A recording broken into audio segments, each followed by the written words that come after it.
আমি তো আমার ইনফর্মাল ড্রেসে আমার বাসায় ছুটির দিন, বাস্তব কথা হলো চুলই কাটাচ্ছিলাম, যখন হঠাৎ শুনতে পারলাম যে যমুনায় আন্দোলনকারীরা ঢুকে পড়তেছে,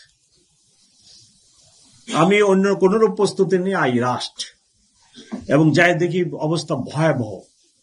এবং এই নির্বাচনের 5-6 দিন আগে যদি যেখানে সরকার প্রধান থাকেন সেখানে যদি আন্দোলনকারী ঢুকে যায়, যেখানে আমার 144 ধারা সভা সমাবেশ নিষিদ্ধ আছে, সেখানে এসে আপনার যদি আন্দোলনকারীরা এই ধরনের কর্মকাণ্ড করে, তাহলে কি পুলিশ কমিশনার বসে থাকার কোনো সুযোগ আছে কিনা? অফিসারদেরকে আমি ওখানে সময় মতো পাঠাতে পারি নাই, এবং এই ধরনের ঘটনা তখন তো পুলিশের উপরই আসলো।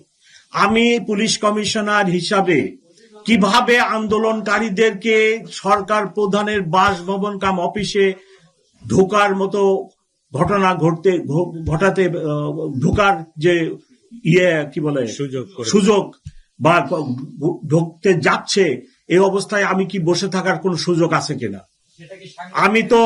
আমি তো শুধু আমি নিজেই যাই নাই। অ্যাট ওয়ান স্টেজ আমি আমার ইন্সপেক্টর জেনারেলকে ফোন করছি যে ভাই, আমি তো একা পারতেছি না, you should come to help me. এবং ইন্সপেক্টর জেনারেল নিজেও সেখানে আসছে, আপনারা দেখছেন কিনা। ততক্ষণে আমরা আন্দোলনকারীকে শেরাটনের ওই পাশে নিয়ে গেছি, আমার ডান পাশের কলিগ বাম পাশের কলিগ সবাই উপস্থিত ছিল। ততক্ষণে ইন্সপেক্টর জেনারেল এসে উপস্থিত হয়েছে।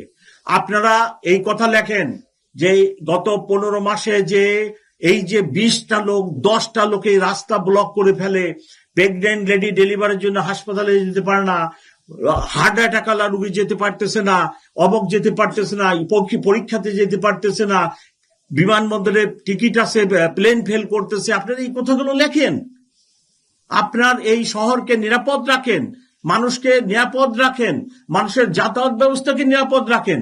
আপনার কোথায় কোথায় রাস্তা বন্ধ, কোথায় কোথায় রাস্তা বন্ধ, এটা কি মিথ্যা বলতেছি আমি? আপনিও তো মুভমেন্ট করতে পারেন না।